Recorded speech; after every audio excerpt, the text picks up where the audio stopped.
Originally released as a first to market item at San Diego Comic-Con 2024. The Hasbro Marvel Legends Death's Head is now basically available at any retail that you can think of, but you may be on the fence and don't know if this figure is for you or not. That's what I'm here for. See you on the other side.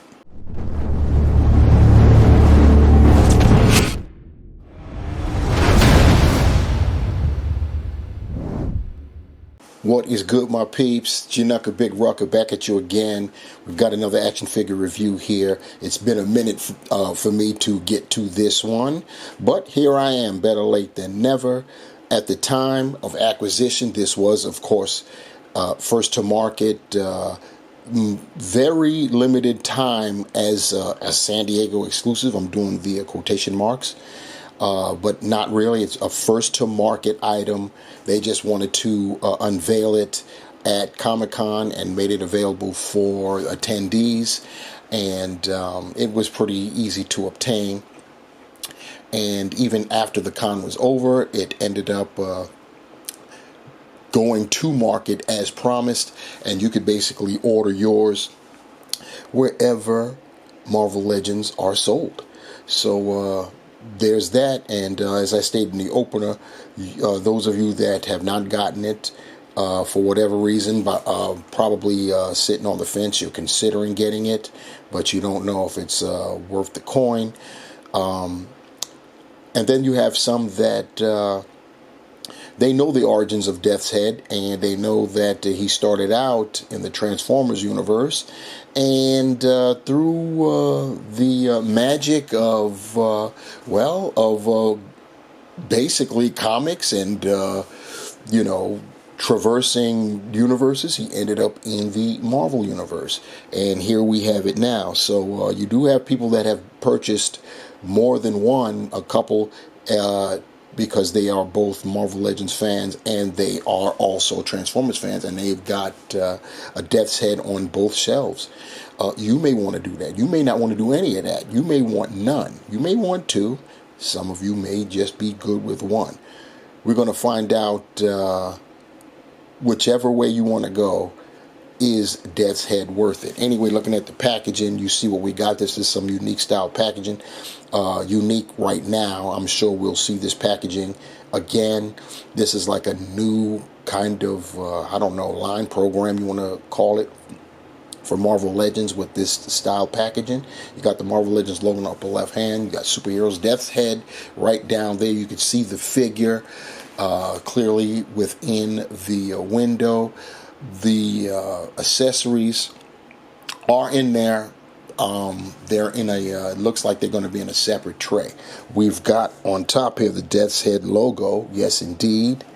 And we've got some Death's Head artwork right there. On the other side, it's the same deal. On the rear, we have Death's Head and his power ratings, which are considerable. You can see right there that those we'll call them pink lines. Most of them are far right. This goes from a scale of 0 to 7, and a lot of his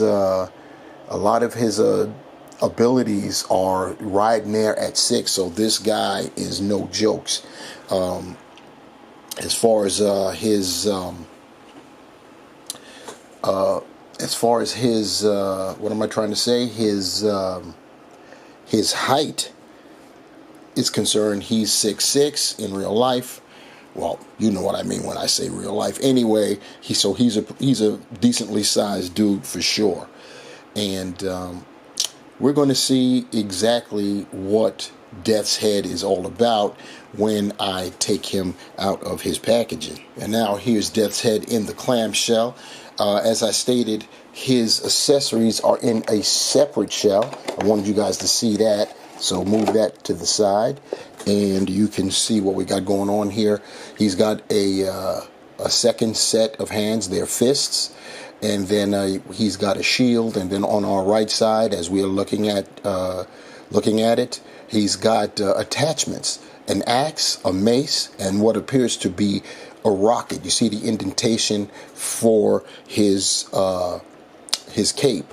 So yeah, it fits very nicely. And here's Death's head out of the clamshell in front of us, and looking very, very nice there.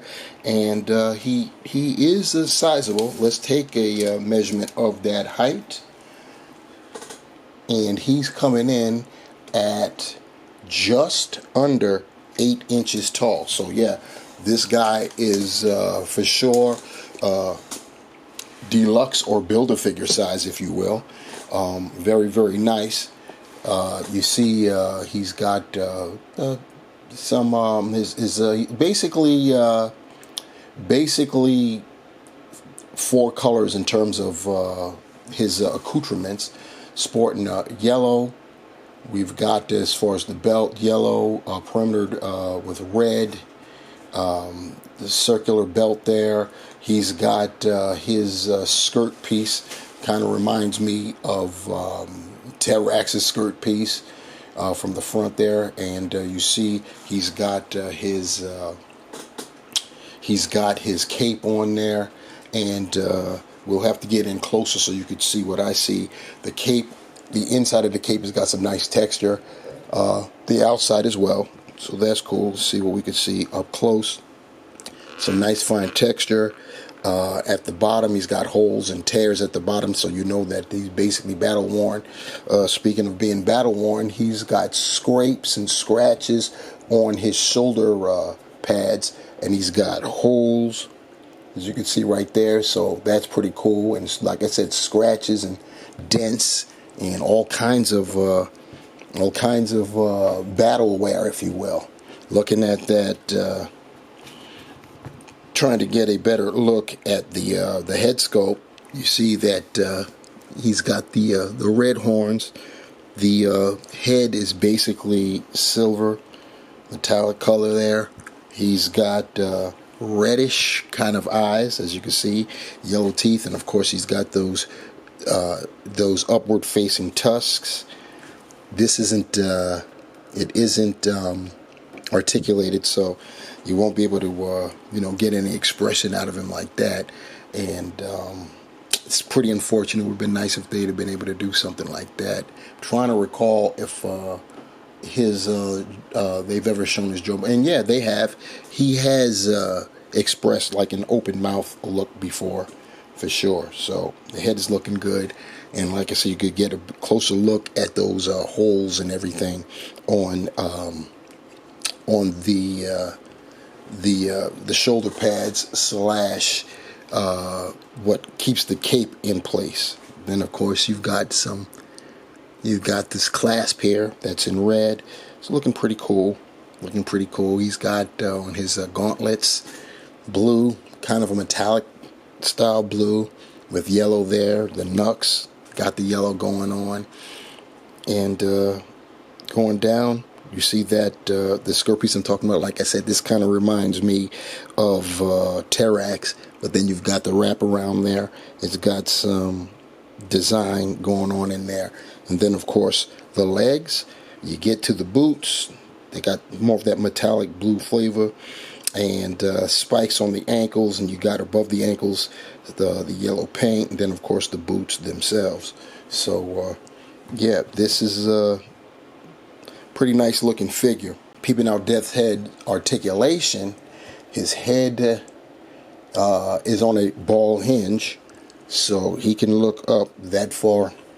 You look down pretty decently, pretty good. Of course, he can rotate, and you're getting some pivot, but not much. The hands, the arms, the shoulders, I should say, you're not going to get a full 90-degree T-pose, but you get something. The cape is affixed, but it kind of sort of just, it's not glued down in the front there, so I may as well point that out. So you're not really removing, unless you do it forcibly, the cape. You can get the arms to rotate 360. That is possible. There are no butterfly joints, so the further back he can draw back is about that far. He's got the bicep swivel, single jointed elbow So you could tell this has been used before. Looking like Colossus to me. And then as far as the wrist, he does have the wrist swivel, and the hinge is at least on the left hand here, because it's an open hand for I guess holding the shield. It can go up vertically. You can the hinge is vertical. On the right side, the hinge is horizontal, and the same with the fists. As far as the torso is concerned, he's got a diaphragm that he can go forward that far, not bad. He can go back that far, really not bad. It's basically an ab crunch. He's got the waist swivel, which is nicely hidden by the skirt piece. As far as his legs and hips are concerned, hips, he can do the splits that far out. He can kick forward that far despite the skirt trying to impede, and go back that far. He's got the thigh cut. He's got double jointed pinless knees. If I can get that going on there. Let's see if I can get that going. My knees are tight. Be very careful, because you can see right here that the boot wants to separate.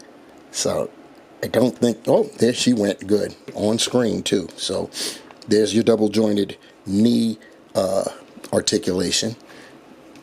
He does have a boot swivel. He can point his toes forward that much, up that much. He's got ankle pivot, very nice. And of course, you know what time it is. He's got holes, peg holes at the bottom of his feet. When it comes to his shield, it's kind of small, but I think it's meant to be that way. I believe his shield is kind of small in the comics as well. It also shows wear and tear, battle damage. It's just basically silver plastic, and then you've got yellow paint, and you've got the scrapes from battle wear in there. Pretty nice. On the flip side, you have a system where he can hold the shield, and you see these three pegs. That's for the his accessories. So all you'd have to do with those is clamp them in. See if I can get this going on screen there.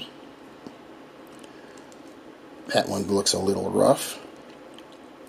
May have to go this route for that one, and then our little ditty there. That just came out on me. Get this one in there.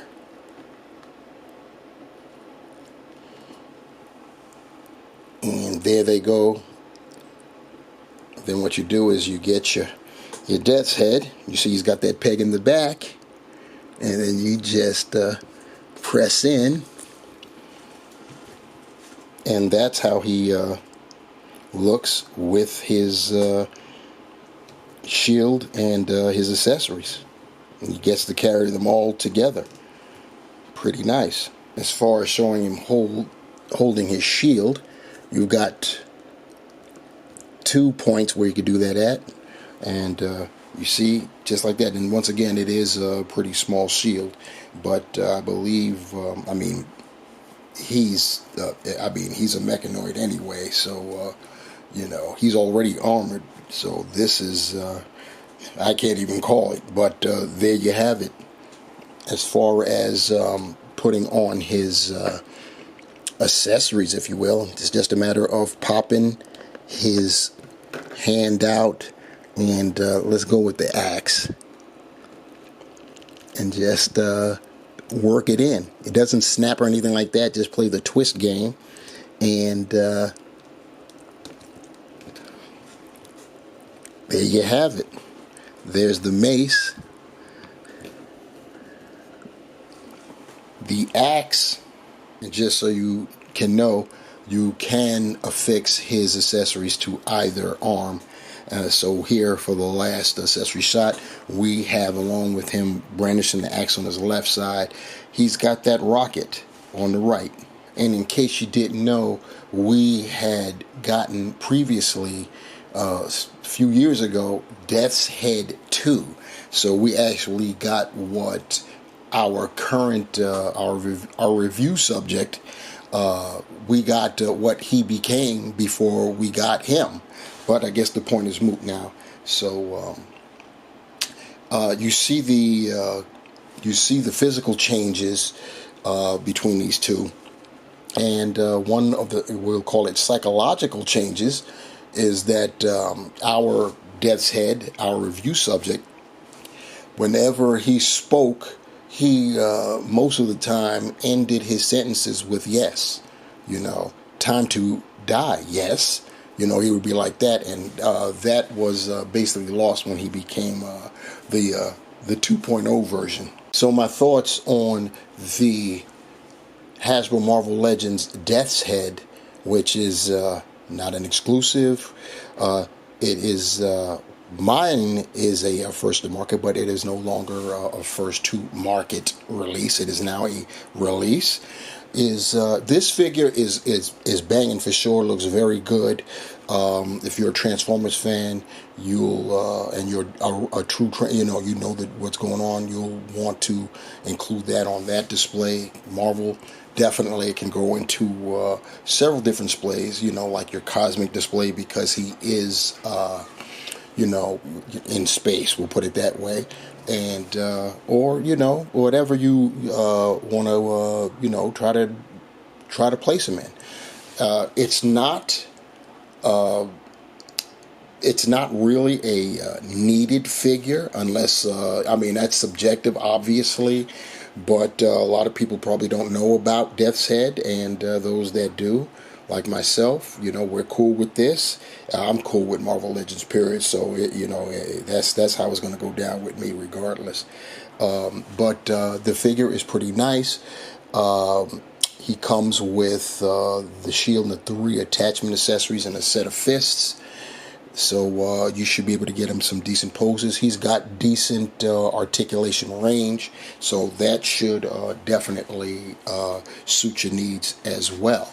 And with the attachments on point, you've got a lot of versatility and come up with different poses, different scenes for this guy. He's pretty tall, nearly 8 inches, so that's definitely Build-A-Figure range right there. Yeah, it's a pretty good figure, especially if you're into it. You know what I'm saying? I don't think you can go wrong with Death's Head.